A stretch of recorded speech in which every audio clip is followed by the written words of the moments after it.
WNBA star and two-time Olympic gold medalist Brittney Griner appeared in Russian court today for a third hearing after pleading guilty to drug charges last week. Griner says she had no intention of breaking Russian law and did not mean to pack vape cartridges with hashish oil in her luggage. The Biden administration is coming under increasing pressure to get Griner home, as she could face a sentence of up to 10 years in a Russian prison.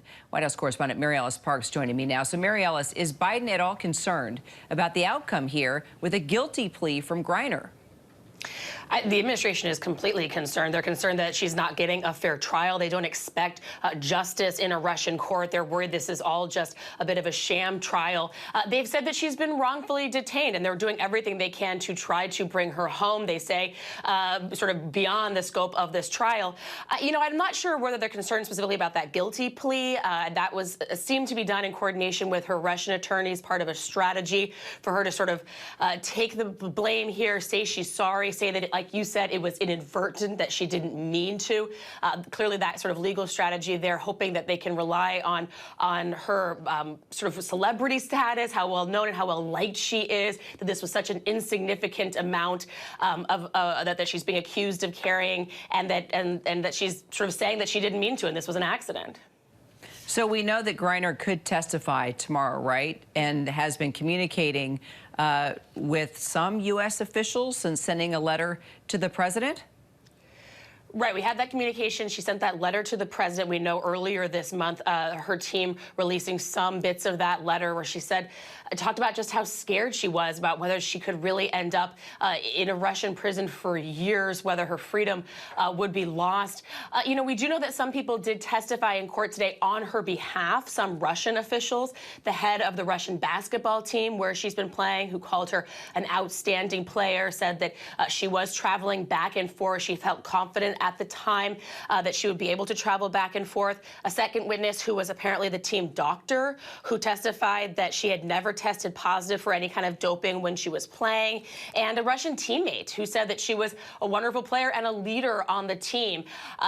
These seem to be sort of character witnesses, but we haven't yet seen Griner herself be able to testify in front of the court. Like you said, some talk that could be happening as soon as tomorrow. Interesting to hear about these allies. And the White House also believes that Russian President Vladimir Putin ordered Griner's arrest as leverage against the U.S., though the Kremlin says, it's not politically motivated. So how are the negotiations going now to secure her release? Yeah, that's the real worry here, that this was a political stunt, that she's being used as a political hostage, that like I said, they declared that she was wrongfully detained, and they are so worried about getting her home. They continue to say they are doing everything. They are working aggressively at the State Department, the National Security Council, the White House, the embassy staff. They're saying that they are doing everything they can. We learned just last week that the former U.S. ambassador to the UN, Bill Richardson, the former governor of New Mexico, is planning to travel over in the next few weeks to try to negotiate to bring her home, as well as Paul Whelan, that other American that the U.S. says is being wrongfully detained. So they're trying to show that this is an all-hands-on-deck effort. And we've heard people close to Griner's family say that they feel confident the U.S. is doing everything that they can, but they want to keep sounding the alarm and putting as much pressure on the administration to keep up that work. So what about the prisoner swap with regard to the Russian arms dealer Victor Bout, known as the Merchant of Death? He's the one being held in the United States. Is that the one that has been brought up during negotiations about a prisoner swap? Yeah, that's not the kind of thing that we have confirmation around, but I do think that that's the speculation, and people are looking at who else. Who else could be in these talks. We've seen the administration open to the possibility of prisoner exchange. Just last April, we saw a prisoner exchange to bring the former U.S. Marine Trevor Reed home. But these are incredibly delicate, incredibly sensitive conversations.